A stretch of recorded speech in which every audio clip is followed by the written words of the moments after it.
On a freezing November night in 2004, Spokane, Washington, was alive with music and laughter.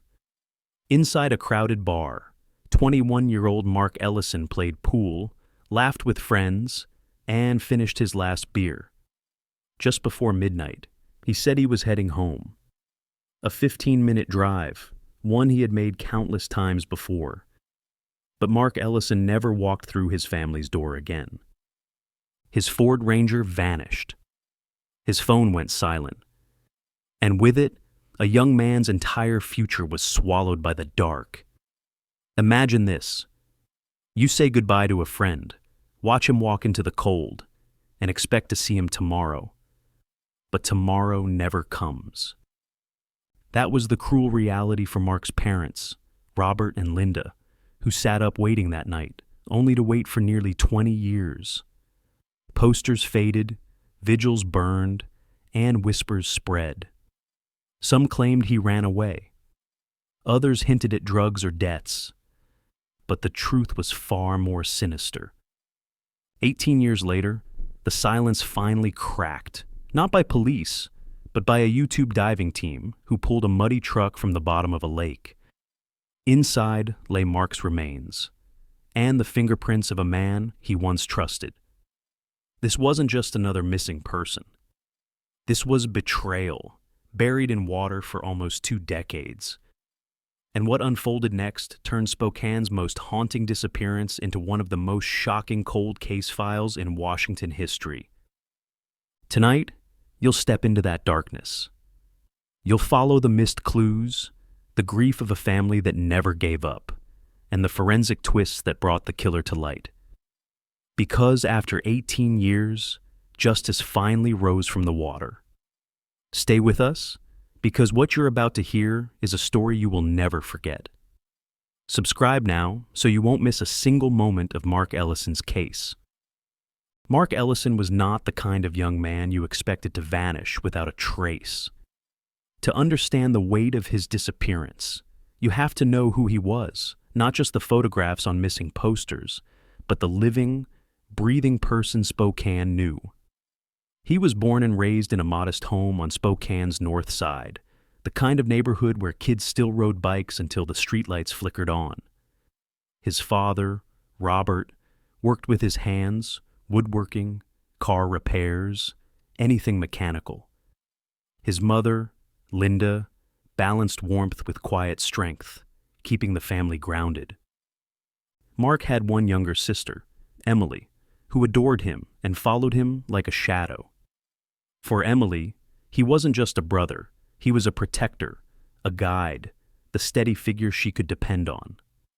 By 2004, Mark was 21 years old and a junior at Washington State University, studying mechanical engineering. It was not an easy major. Long nights of calculations, labs, and problem sets consumed much of his time, yet he still managed to hold a part-time job at a local auto garage. Most college students barely balance classes and social life. Mark balanced classes, work, family, and friends without complaint. That, in many ways, defined him. He was steady, reliable, predictable in the best sense of the word. His friends described him as the kind of person who would show up with jumper cables when your car battery died, who never flaked on plans, and who always had a calm presence even when others panicked. Teachers recalled how he asked questions until he truly understood the material, never satisfied with the surface-level answers.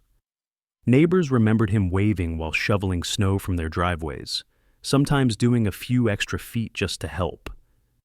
Physically, Mark was striking without trying to be. 6 feet tall, lean, with short brown hair and an athletic build that came not from hours in a gym, but from hauling tires, lifting tools, and shooting hoops at the community center. He was often seen in jeans, a t-shirt, and his well-worn leather jacket. On his wrist, he always wore a watch his father had given him. It wasn't expensive, but it was meaningful. People remembered that detail later, because it was part of his identity, like a signature that went missing along with him. What made Mark stand out most wasn't looks or grades. It was character. He was generous, often repairing cars for people who couldn't afford the work. He didn't chase attention. He didn't thrive on drama.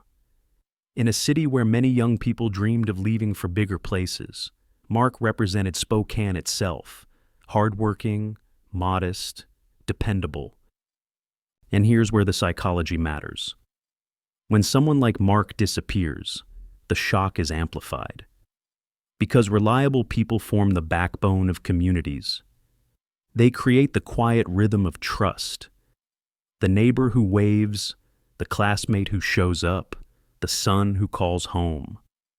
When that kind of person vanishes, the absence isn't just noticed, it's felt everywhere. It destabilizes the unspoken belief that dependable people will always be there. Think about it. If a friend who constantly drifts from place to place stops showing up, people might shrug and say, that's just who they are. But when a person like Mark, predictable, structured, loyal, suddenly drops out of the pattern, alarms go off. The shock isn't only about what was lost. It's about the violation of expectation. A stable presence gone in an instant leaves a community scrambling for answers. Mark dreamed of one day opening his own garage.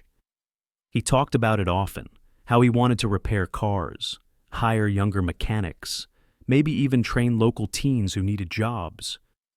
It wasn't about money. It was about building something lasting. That dream, passed from his father's hands to his own, revealed a young man thinking not only about himself, but about what he could give back. It showed foresight, generosity, and a sense of responsibility rare for someone his age. In the final weeks before he vanished, nothing about Mark suggested danger. His professors said he was doing well. His boss called him reliable. His family saw him every day. He was a fixture in basketball games at the local community center. He had plans for the weekend, helping his sister with a school project, covering a Saturday shift at the garage. No erratic behavior. No secret turmoil. Just the steady rhythm of a young man building a future. And that is why his disappearance struck Spokane so deeply. Because when someone like Mark vanishes, the mind resists simple explanations. He wasn't the type to run away. He wasn't the type to spiral into chaos. He wasn't the type to cut ties. His entire identity was rooted in structure and loyalty. That's what made the silence unbearable. For his family, the impact was immediate. His mother Linda felt it in her bones.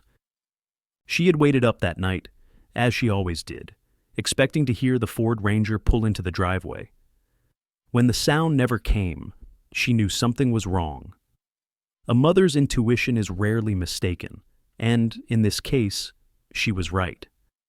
Psychologically, families of missing people often live in a suspended state. Experts call it ambiguous loss, grieving without closure, mourning without finality. But with Mark, that ambiguity was even sharper, because his personality clashed violently with the idea of voluntary disappearance. Every detail of who he was screamed against it. And that tension between who he was and what had happened kept the Ellisons fighting for nearly 2 decades. For Spokane, Mark was more than a missing student. He was a symbol. A reminder that even in close-knit communities, darkness can creep in. The posters bearing his photo, smiling in his leather jacket, holding a basketball, standing next to his truck, became daily reminders that safety could shatter without warning. His story spread not because he was famous, but because he was ordinary in the most admirable way. And that ordinariness made the mystery terrifying. If it could happen to him, it could happen to anyone. As we move deeper into this case, keep that image in mind. A young man rooted in family, work, and responsibility. Because the weight of his disappearance, and later the truth of his murder, can only be measured against the life he was building. And I want to pause here and ask you directly, if you've been moved so far, if you believe Mark's story deserves to be told, let me know in the comments. Comment 1 if you're gripped by this case. Comment 0 if you think we can do better. Your voice shapes how these cold case files are brought back to life. Friday, November 12th, 2004, began like so many others in Spokane. The air was sharp, the kind that carried a hint of snow, and the streets shimmered with a cold glow under the neon lights of bars and diners. For college students, it was a night to blow off steam before another week of lectures and assignments. For Mark Ellison, it was supposed to be a short celebration, nothing unusual, nothing dangerous, just another evening in the rhythm of his dependable life. That night, he joined a small group of friends at a bar near downtown Spokane. The place was crowded with students, music pulsing through speakers, laughter spilling over pool tables, and bartenders weaving between clusters of customers holding frosted mugs of beer. For most people in the room, it was just another Friday night. Mark wasn't a heavy drinker. He was the kind of young man who valued being in control, who wanted to make it to his morning shift at the auto garage without the sting of a hangover. He had one beer, maybe two, but his friends later told investigators that he seemed entirely sober. They remembered him smiling, joking, lining up shots on the pool table, and leaning casually against the wall with that familiar leather jacket. There was nothing unusual in his demeanor, no sign that this night would be his last. But then came the moment witnesses would later replay endlessly. A brief argument between Mark and a classmate, Dylan Harper. It started over a pool game, a small bet, and the kind of banter that often sparks in bars where alcohol loosens tongues and tempers. Voices rose just enough for people nearby to notice. Dylan leaned in, his expression tense, while Mark stood his ground. For a flicker of time, the mood shifted. Here is where psychology paints a darker picture. Alcohol doesn't just lower inhibitions, it magnifies emotions, stretching small sparks into potential flames. A minor insult that might be shrugged off in daylight can feel like a provocation in a bar. Competitive games like pool sharpen that edge. For young men in their early 20s, identity and pride can weigh heavier than they should. Arguments can escalate not because of the subject, but because of the unspoken need to assert oneself. If you had been there, standing by the pool table with music rattling your chest, what would you have thought? Would you have seen two college guys blowing off steam, or would you have felt the undercurrent of something more dangerous?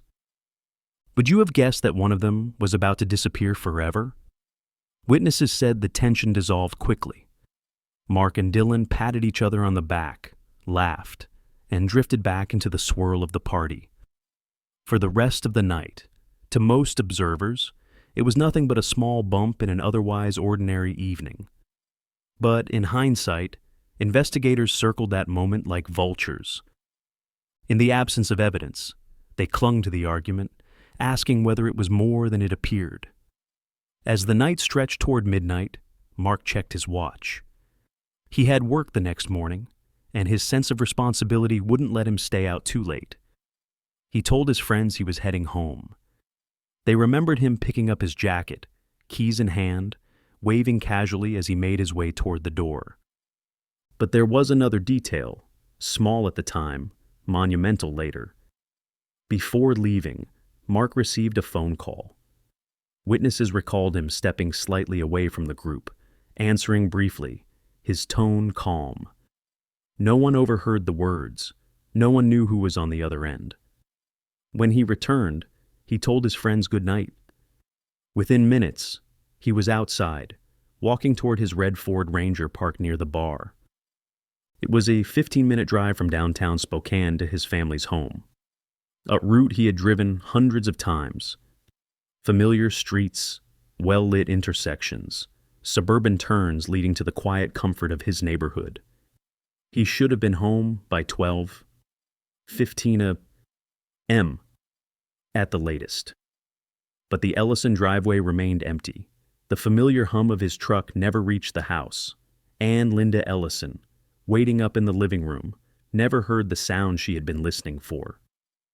Instead, silence. When he didn't arrive, the night stretched unbearably. His mother told herself he might have stopped at a friend's place, or that his shift the next morning would bring him home in time. But deep down, she felt the unease that only mothers know, the sense that something had already gone terribly wrong. Psychologists who study missing person cases often note this. The last known moment becomes a point of obsession. For Mark's friends and family, that moment was him leaving the bar. They replayed it endlessly. What if someone had walked with him? What if they had overheard the phone call? What if they had stopped him from leaving? That cycle of what-ifs becomes a prison for loved ones, trapping them in the unbearable thought that one small action might have changed everything. At the bar, the night moved on. Glasses clinked, music played, Dylan and the others continued laughing, unaware that they had just witnessed a vanishing act in slow motion. No one chased after Mark. No one suspected that his footsteps were carrying him into a void. From an investigative lens, the phone call loomed large.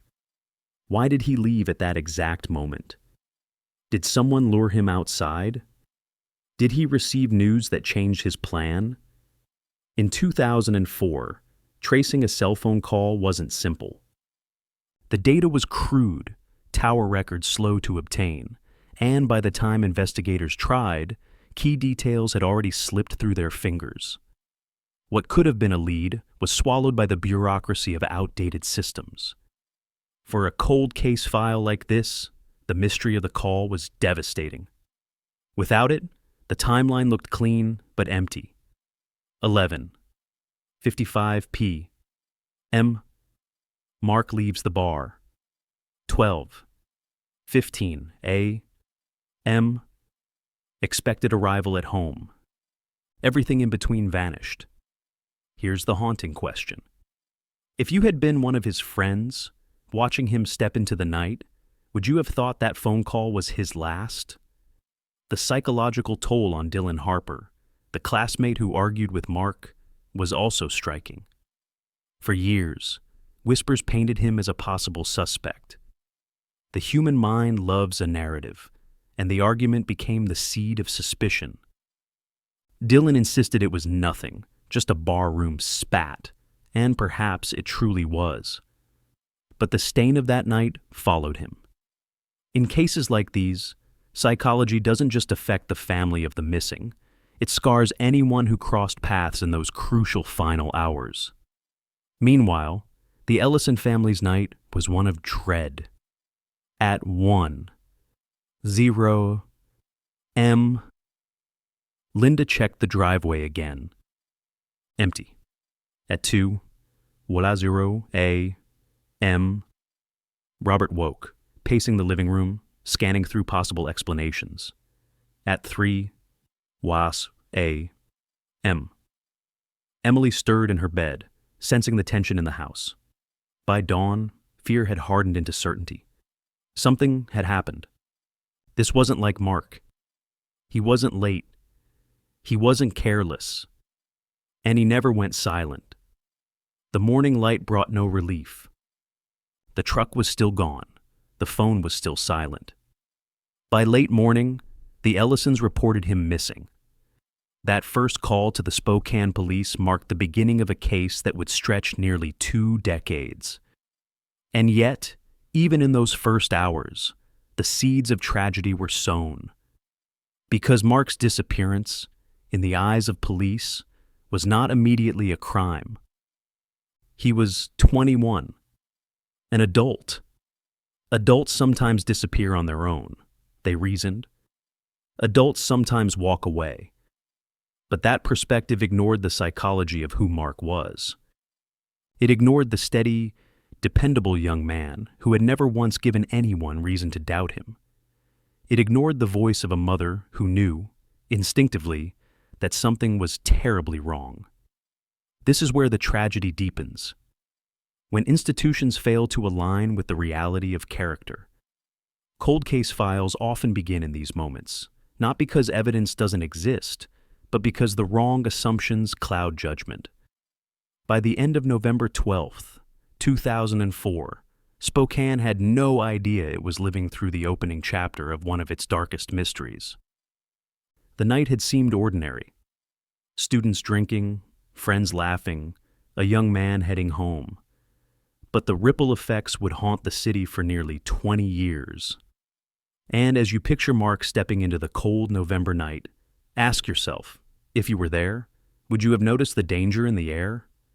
Or would you, like everyone else, have let him walk into the darkness, unaware that it was the last time anyone would see him alive? Because that's the terrifying truth about disappearances. They rarely announce themselves. They slip quietly into ordinary nights, and only in hindsight do we recognize them for what they are, the final page of a life, turned too soon. If this part of the story has you questioning how fragile safety can be, if you felt that chill as Mark walked out the door, let us know in the comments. Share your voice. And if you believe these cold case files deserve more light, stay with us. The story is only beginning. By the morning of November 13th, 2004, the Ellison family had already lived through a night of fear. Mark had not returned, his bed untouched, his truck still missing. To them, the absence was proof enough. Something was wrong. But when they called Spokane police, the response was cautious, almost dismissive. Mark was 21 years old, an adult. Officers explained that young men sometimes disappeared on their own. Maybe he needed space. Maybe he was blowing off steam. Maybe he had chosen to take a break from responsibility. That was the official lens. Adults walk away, and not every absence is a crime. But for Linda, Robert, and Emily, those words rang hollow. They knew Mark better than anyone. He wasn't impulsive, he wasn't reckless, and he wasn't the kind of person to vanish without telling someone. The family's insistence collided head-on with police hesitation, and the first cracks in the investigation appeared. Psychologically, this is known as confirmation bias. Investigators form an early theory, adult runaway, and then unconsciously look for evidence that fits, while discarding the rest. It's a trap that has derailed countless cold case files. In Mark's case, it meant the initial urgency was lost. Time, the most precious resource in a missing person investigation, began to slip away. Police retraced his last known steps. They visited the bar, interviewed patrons, and confirmed what friends had said. Mark had been calm, sober, and left alone just before midnight. Witnesses mentioned the brief argument with Dylan Harper, the classmate from his pool game. That detail stuck. An argument provided a motive, however flimsy. And when police have little else, they cling to whatever anchor appears. Dylan became the first focus. Detectives pressed him hard, asking where he had gone after the bar, who could verify his story, and why the disagreement had turned heated. Dylan explained that he left with two classmates, played video games until after 2 a.m., and never saw Mark again. The classmates confirmed his alibi, and cell tower records later supported his location. Still, suspicion lingered. For weeks, Dylan lived under a shadow, a suspect in whispers and rumors. From a psychological perspective, it's easy to understand why. In a narrative vacuum, the mind craves resolution. If someone disappears, there must be a culprit, and often it is the last person to argue with the victim. It feels neat. It feels explainable. But real life isn't neat, and neat explanations can blind investigators to other possibilities. Meanwhile, crucial evidence slipped away. The bar had no exterior cameras. A neighboring business did, but its owner reused the same tapes every 3 days. By the time detectives asked, the footage had been erased. What might have shown Mark leaving, what might have captured who followed him, was gone forever. Another lead came from a farmer on the outskirts of Spokane. He noticed fresh tire ruts near a shallow irrigation pond on the same night Mark vanished. At the time, it hadn't seemed unusual. Hunters often used the land, but after hearing of the missing truck, he called it in. Officers visited, noted the ruts, but the pond was iced over and access was complicated by liability concerns. A supervisor jotted a note to revisit the site when the weather improved. Then calls spiked, the shift rotated, and the note slipped into the case file. The pond was forgotten. Looking back, that moment stands as one of the most haunting failures.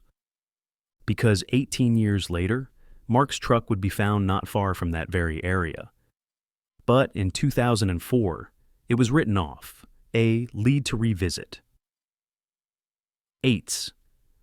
For the Ellison family, every delay was torture. Robert drove the route from the bar to their home again and again, scanning guardrails for skid marks, bridges for broken barriers, ditches for signs of a crash. He found nothing. Linda called hospitals across state lines, then shelters and clinics, then veteran centers, any place a young man without identification might appear.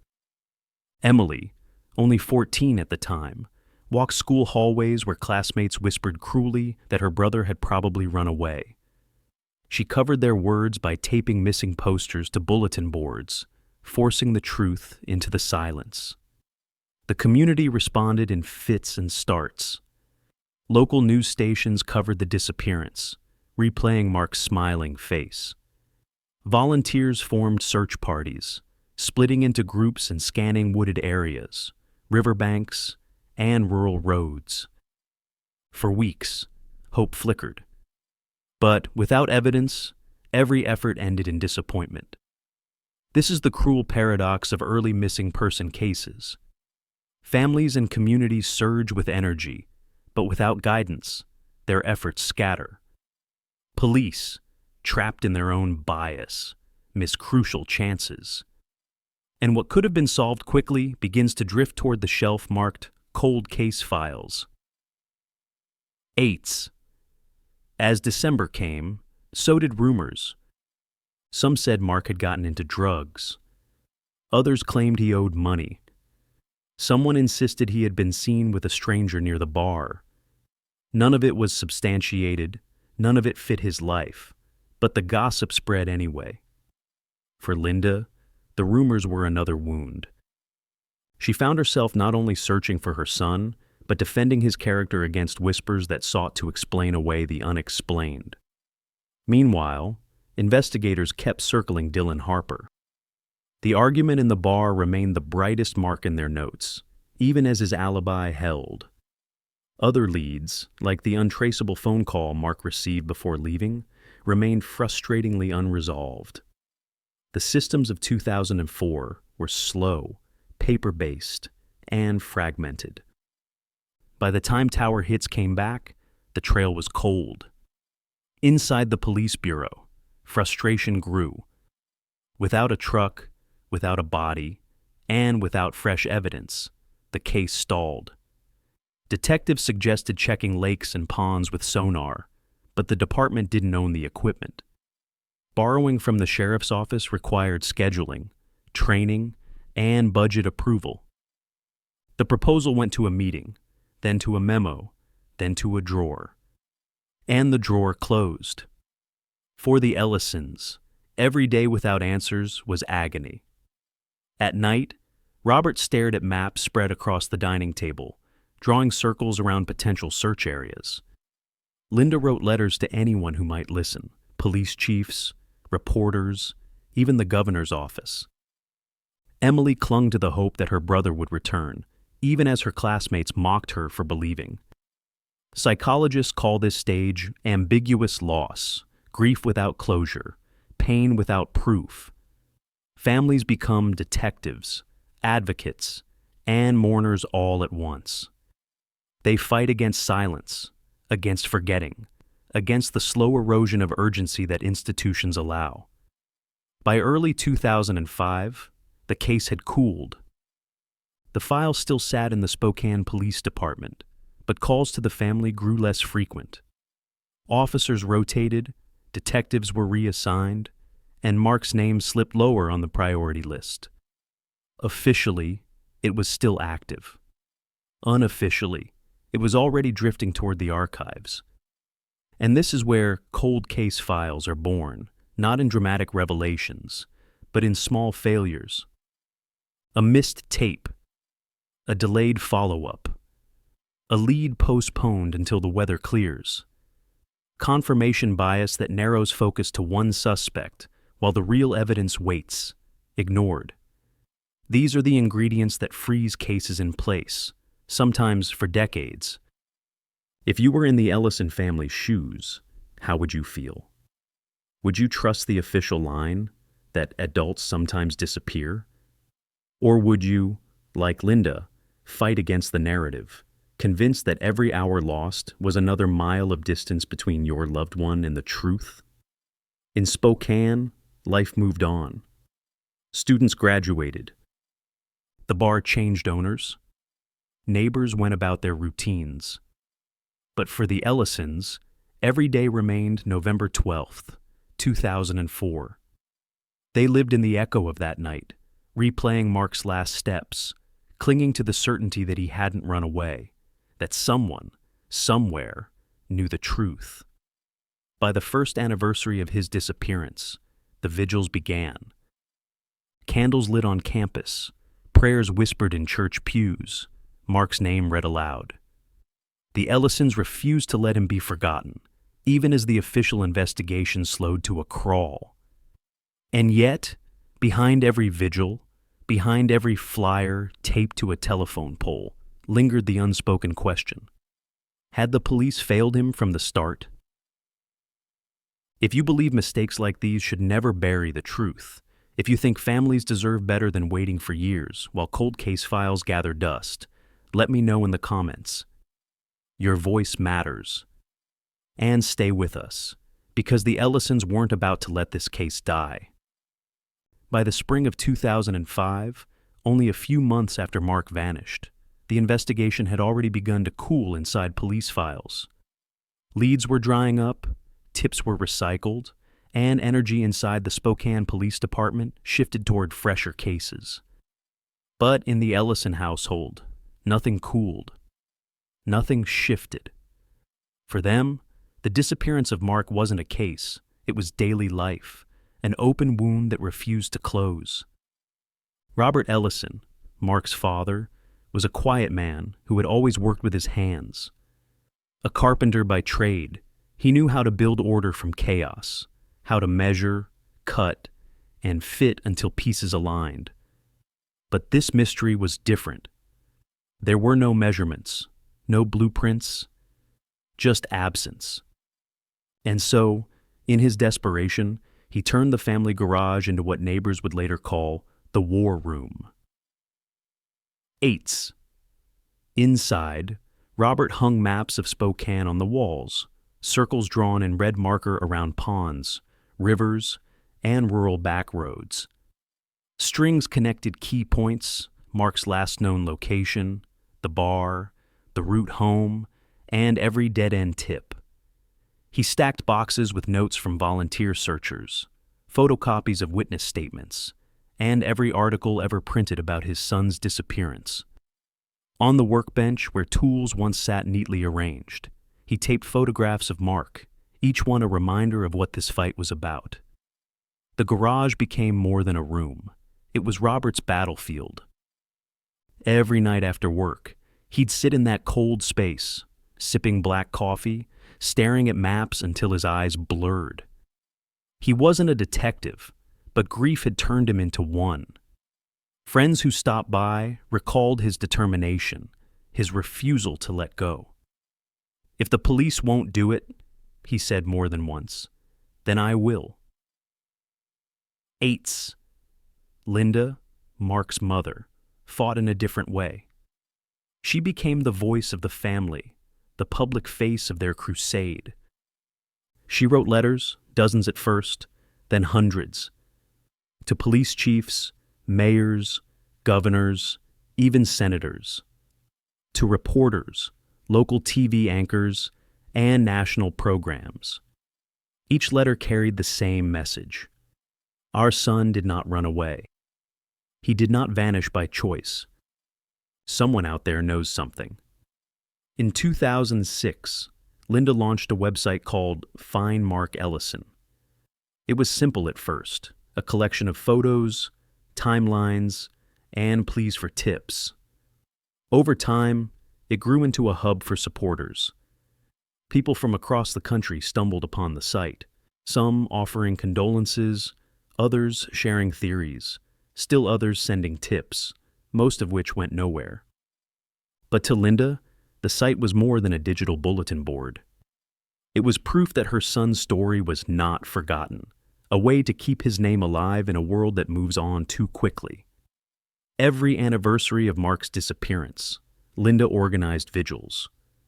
Candles were lit outside their church, on the campus of Washington State University, and sometimes on the sidewalks downtown where posters once hung.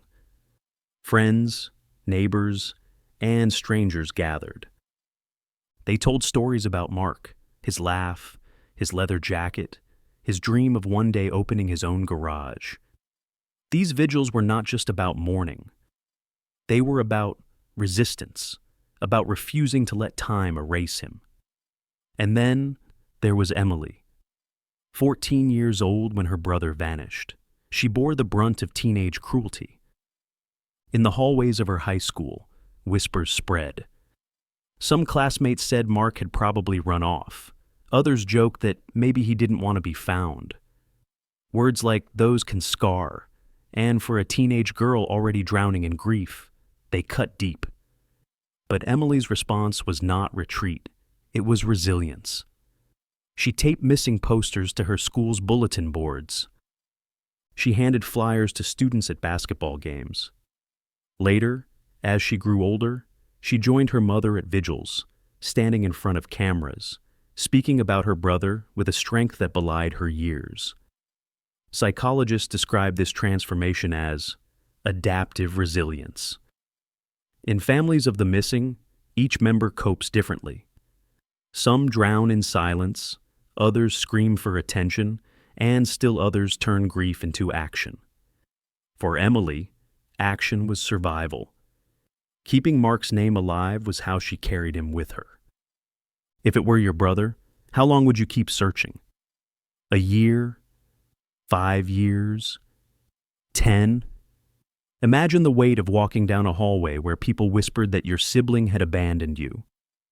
Would you have the strength to keep defending him? To keep posting flyers? To keep believing when the world told you to let go? That's what Emily lived. That's what she carried. For the Ellisons, the years became a cycle. They searched, they waited, they hurt, they hoped. Each new tip sparked a rush of energy. Each dead end crushed them again. Private investigators came and went, draining savings with little to show.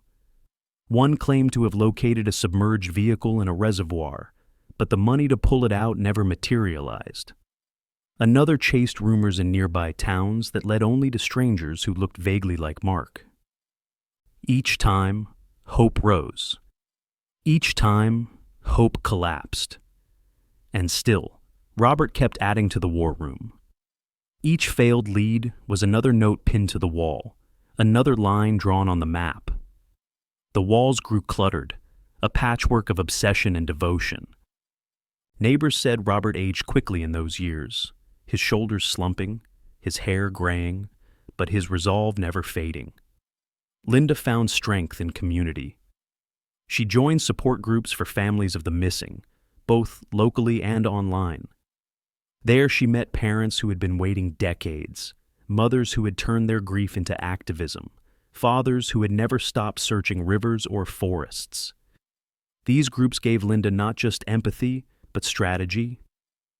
They taught her how to keep Mark's story in the media, how to pressure law enforcement, and how to survive the long haul of uncertainty. Emily, by the time she reached college, carried the fight into her own world. She wrote articles for student newspapers, gave interviews, and used her voice not only as a grieving sister, but as an advocate for awareness.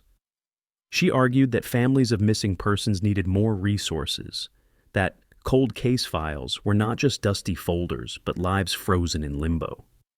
The Ellisons' relentless fight came at a cost. Financially, they drained savings on private investigators and search equipment. Emotionally, they lived in a state of suspended grief. Psychologists call it ambiguous loss, and it corrodes family bonds like acid. Couples in these situations often fracture, siblings drift apart, entire households collapse under the weight. But somehow, Robert and Linda stayed together.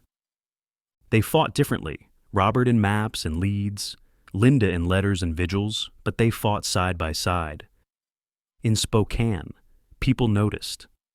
Some donated money, slipping bills into coffee cans at the auto shop where Mark once worked. Others joined search efforts, trudging through forests or scanning lake shores. But support was never constant. As years stretched on, attendance at vigils thinned, donations slowed, and the case slipped from headlines. For the Ellisons, that fading spotlight was the greatest enemy. Silence can be louder than denial. Every day without answers felt like a second death, a reminder that society was willing to move on even if they could not. And yet, they refused to let Mark become a footnote. The psychology of their resilience is worth noting. In most missing person cases, families hit a breaking point after 5 years. Hope dims, energy fades, and survival demands that they adapt by letting go. But the Ellisons never reached that point.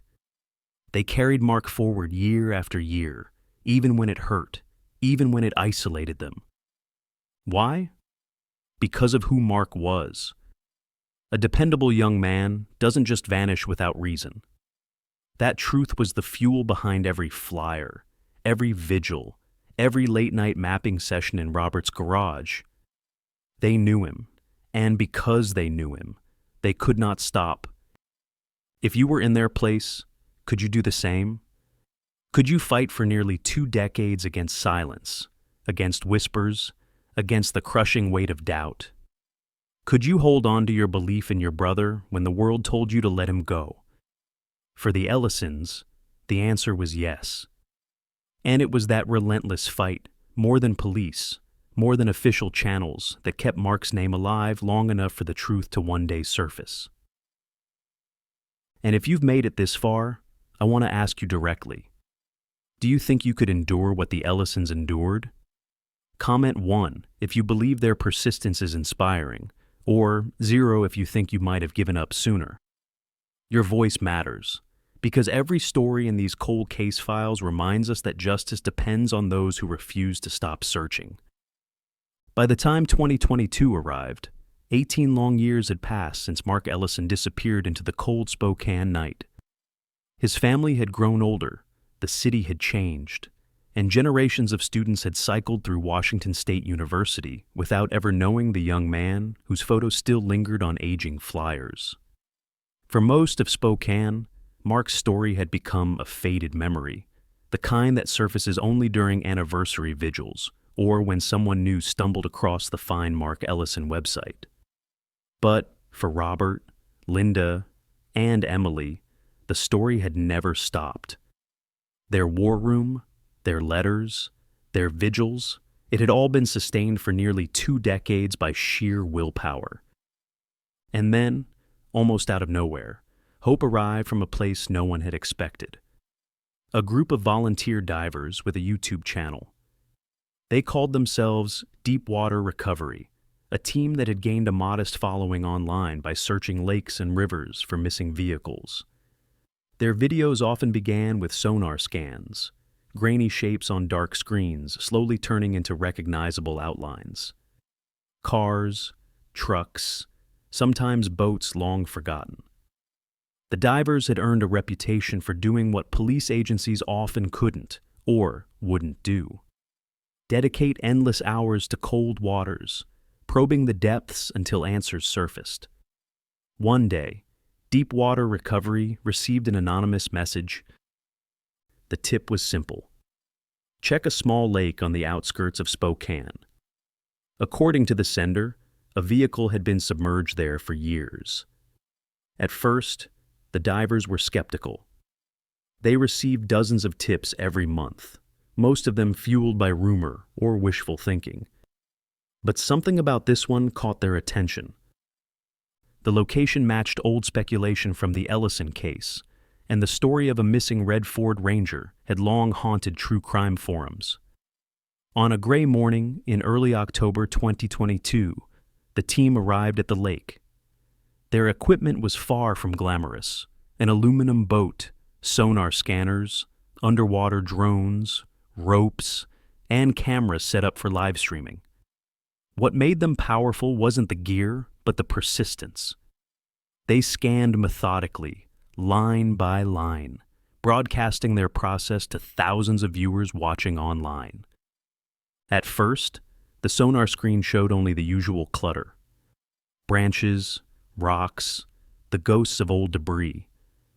But then, around mid-morning, something appeared. A rectangular outline, too clean to be natural, rested in the silt at the bottom. The divers adjusted their position, scanned again, and the shape sharpened. 4 wheels, a boxy frame, the unmistakable form of a truck. The chat on their live stream exploded. Could it be Mark's? After nearly 20 years, had the silence of the lake been hiding the answer all along? The divers prepared their descent. Cameras rolled as one slipped beneath the water, the cold swallowing him instantly. Minutes later, his light beam cut across a rusted grill and shattered glass. Painted metal, dulled but still faintly red, emerged from the murk. He placed his hand against it, and in that moment, what had been rumor and memory became reality. A red Ford Ranger, sealed in mud. The surface erupted in reaction. On shore, the crew shouted. Online, viewers sent floods of comments, many of them typing the same word over and over: Mark. It took hours to bring the truck up. Heavy cables wrapped around its frame, groaning as machinery strained. Mud and weeds clung to the metal, and with every inch, the crowd of locals gathered at the lake's edge grew larger. Reporters appeared. Police were called, and the Ellison family, waiting at home, kept the phone close, hearts pounding with dread and hope. Finally, the water broke. The red Ford Ranger surfaced, dripping with nearly 2 decades of silence. Cameras captured the moment, the truck emerging like a ghost, headlights broken, windows shattered, every inch scarred by time. For Spokane, it was a revelation. The city had lived with speculation for 18 years. Now the speculation was over. But the deeper question remained. Was Mark inside? As investigators pried open the corroded doors, the answer came with a chilling weight. In the driver's seat, skeletal remains were found. A wallet, its leather warped but intact, lay nearby. Inside was a driver's license. Mark Ellison. DNA testing would later confirm what everyone already knew. The remains belonged to the young man who had vanished in 2004. For the Ellison family, the news was a storm of emotion. Relief that Mark was no longer lost. Anguish that his final moments had been spent beneath the water, hidden from them for so many years. Vindication that he had not run away, that the rumors had been lies. But beneath it all, one question roared louder than the rest. What had really happened that night? Forensic investigators moved quickly. They towed the Ranger to a secure facility, where specialists began the slow process of examining every inch. What they found would transform the case from a mystery into a homicide. Mark's remains bore evidence of a violent blow to the head. The fracture could not have come from an accident. It was the mark of an assault. This was no tragic crash. This was murder. The truck itself told its own story. On the driver's side door, fingerprints were recovered, not smudges, but prints preserved well enough to analyze. In the console, wedged between the seats, was a cigarette butt, still carrying trace DNA. The evidence was entered into national databases, and for weeks, the Ellison family and the city of Spokane held their breath. When the results came back, the revelation was more shocking than anyone could have imagined. The fingerprints and DNA belonged not to a stranger, not to some nameless predator lurking in the night, but to someone from Mark's own circle. Ethan Ward. Once a classmate, once a friend, the betrayal was devastating. Ethan and Mark had been close in the past, bonded by shared classes and evenings spent shooting hoops. But their friendship had soured years before Mark vanished. Ethan had borrowed money and never repaid it. Resentment festered, and jealousy grew. Ethan saw in Mark everything he didn't have: stability, family support, a clear future. That bitterness, hidden beneath the surface, now stood revealed. Psychologically, this twist was brutal. Communities often fear the stranger, the shadowy figure lurking at the edges. But far more often, danger comes from those within, people once trusted. The Ellison case was no exception. The killer wasn't an outsider. He had been there all along. If you were Mark, would you have answered that call differently, knowing it was Ethan on the other end? If you were one of his friends, would you have recognized the danger masked as familiarity? The tragedy of betrayal is that it wears the face of someone you thought you knew. For Spokane, the revelation shook the foundations of trust. Ethan Ward had lived freely for nearly 2 decades, building his life while the Ellisons fought to keep Mark's memory alive. To learn that the killer had not been a faceless monster, but a former friend, was almost too much to bear. But science had spoken. Fingerprints, DNA, facts that time could not erase. And in the end, it wasn't the police who uncovered the truth. It was persistence, combined with technology. A group of volunteers with sonar equipment had done what institutions had failed to do for nearly 20 years. Their efforts turned a missing persons case into a homicide investigation. This is the power and the tragedy of cold case files. They sit frozen for years, waiting for the right combination of persistence and technology to break them open. The Ellisons had carried the burden all along, but it was a YouTube channel, sonar scanners, and online viewers who finally brought their son back into the light. The discovery of the truck was more than a breakthrough. It was a turning point. For nearly 2 decades, Spokane had whispered about whether Mark had run away, whether he had chosen silence. Now the whispers ended. He hadn't run. He had been killed. And the fingerprints of his killer were right there, waiting all along. For the Ellison family, the emotions were almost unbearable. Relief clashed with rage. Closure collided with grief. And betrayal cut deeper than any wound. Their son had been stolen not by a stranger, but by someone they had once welcomed into their home. As news of the discovery spread, vigils reignited. Crowds gathered downtown. Newspapers splashed headlines across their front pages. National outlets picked up the story. YouTube divers crack Spokane cold case. For many, it was proof of what persistence and community could achieve.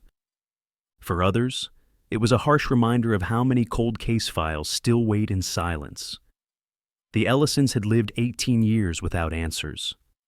Now, in the span of a few weeks, they had a truck, a body, and a name. The road ahead would lead to an arrest, a trial, and finally, a verdict. But at that moment, standing at the edge of a lake that had kept its secret for nearly 2 decades, one truth shone through the murk. Justice, though delayed, was finally within reach. And if you've been struck by how persistence and technology can crack open even the oldest cold case files, let us know in the comments. Share your thoughts and stay with us, because the story of Ethan Ward and the trial that followed will leave you questioning just how well we ever know the people around us.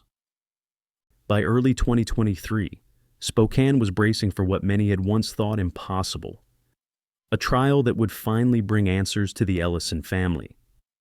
The arrest of Ethan Ward had made headlines statewide. For nearly 2 decades, he had lived freely, blending into the background of ordinary life. Now, he stood accused of murdering the young man who had once been his friend. The courthouse was packed from the first day. Reporters filled the gallery, neighbors craned for seats, and true crime enthusiasts who had followed the case online lined up before dawn just to witness history.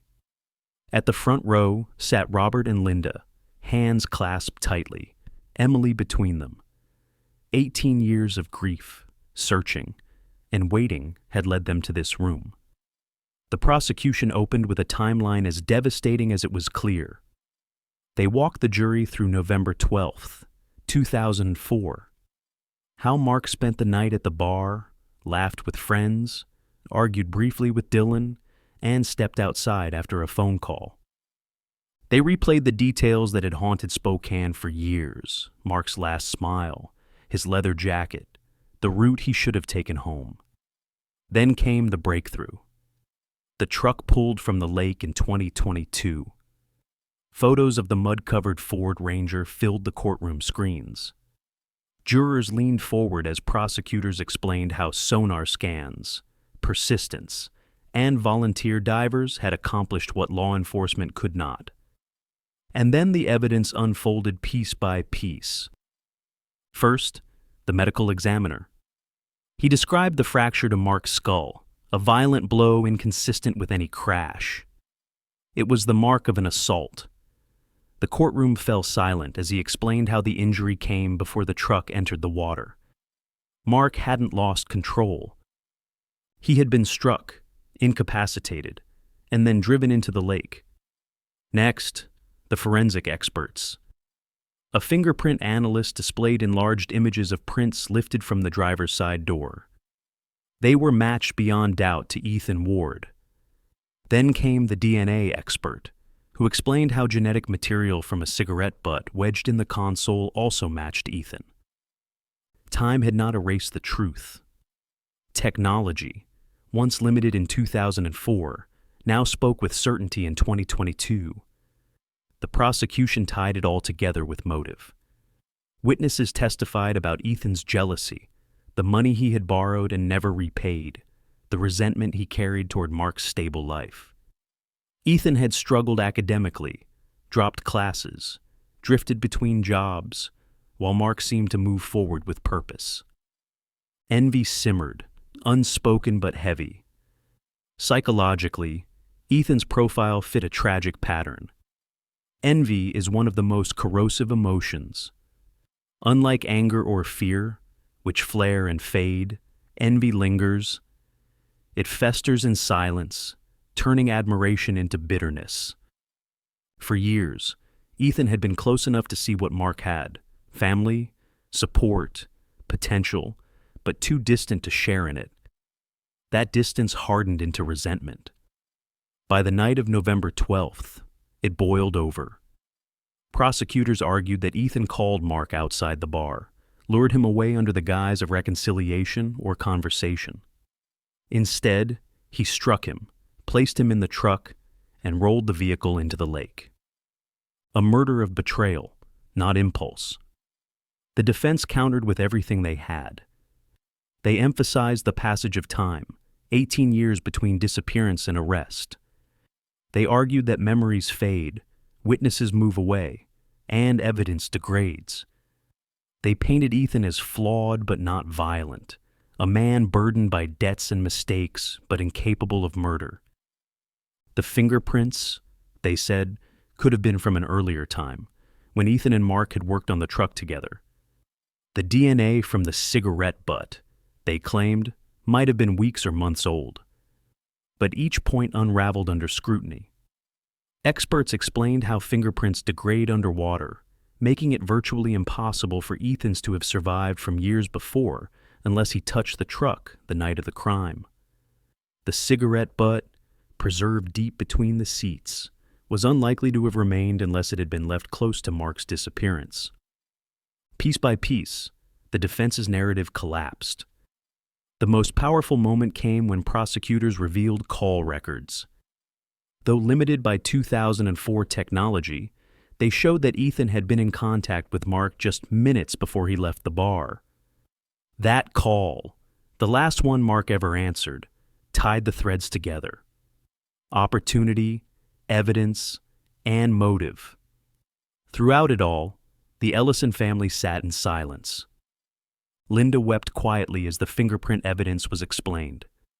Robert clenched his fists, his jaw tight, his body trembling with a rage he had held for nearly 20 years. Emily, now in her 30s, gripped her mother's hand, tears streaming down her face as she heard the words she had waited her whole life to hear. This was not an accident. It was murder, and the killer had a name. The jury deliberated for hours. The Ellisons waited, hearts racing, knowing that even after all the evidence, nothing was certain until the verdict was read. Finally, the court reconvened. The jurors filed in, faces stern. When the foreman stood, the room fell silent. We, the jury, find the defendant, Ethan Ward, guilty of first-degree murder. Eights! The words landed like thunder. Linda collapsed into Emily's arms, sobbing uncontrollably. Robert closed his eyes, letting out a breath he had carried since 2004. Emily whispered her brother's name, as if speaking it into the air finally felt safe again. For the family. It wasn't victory, it was release. They had lived 18 years under a shadow of uncertainty, burdened by whispers and doubt. Now they had truth. Now they had justice. For Spokane, the verdict reverberated. Neighbors who had once trusted Ethan struggled to reconcile the quiet man they had known with the killer the jury had condemned. Headlines across the state captured the shock. A friend turned murderer, justice nearly 2 decades late. And for every family still waiting on answers in their own cold case files, the verdict was proof of what persistence could achieve. Technology had spoken. Justice had arrived. And I'll ask you directly, if you had sat in that jury box, hearing about the fingerprints, the DNA, and the betrayal of friendship, could you have reached any other verdict? Share your thoughts in the comments, because justice delayed is still justice delivered. And stay with us, because this story doesn't end here. When the gavel fell and Ethan Ward was led away in handcuffs, a chapter that had haunted Spokane for nearly 2 decades finally closed. Yet the story of Mark Ellison was never only about one man's guilt. It was also about what happens to a community, to a family, and to an entire system when justice takes 18 years to arrive. For Spokane, the case became more than local tragedy. It became a mirror.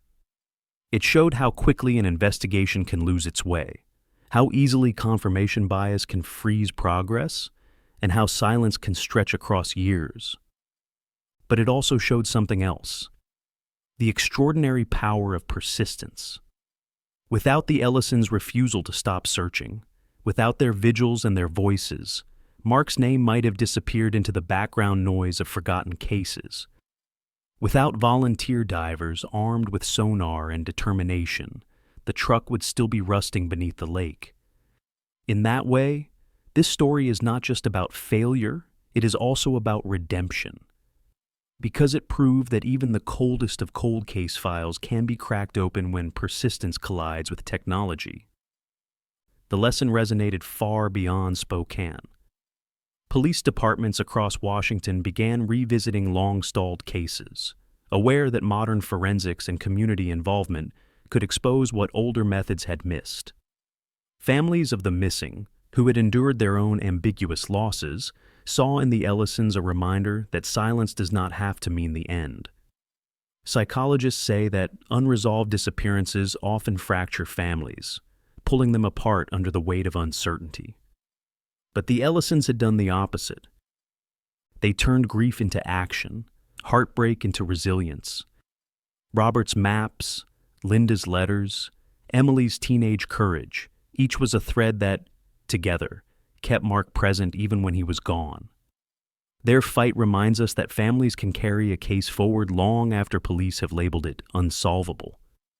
And for the broader world, the case was a wake-up call about trust. The greatest betrayal doesn't always come from strangers lurking in the shadows. Sometimes, it comes from people we once welcomed into our lives. That truth is harder to accept, but it is one communities must face. So, what does the legacy of the Ellison case mean? It means that justice delayed is not justice denied, but delayed justice still leaves scars. It means that technology can give voice to those who were silenced, but only if people keep pushing, keep searching, keep believing. And it means that cold case files are not just dusty folders. They are families waiting. They are communities holding their breath. They are unfinished stories begging for an ending. And now, I want to turn the question to you. If justice can come after 18 years for Mark Ellison, maybe it can come for every family still waiting. Imagine if it were your brother, your son, your friend. Would you keep fighting?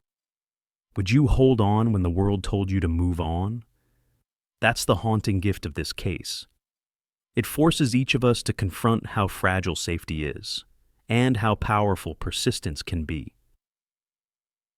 If you believe every story deserves to be told, if you believe every family waiting in silence deserves a chance at justice, then join us. Subscribe, share Mark's story, and help shine a light on other cold case files still in the dark. Because every voice, every comment, every share keeps these stories alive. Justice delayed may carry scars, but it is still justice worth fighting for.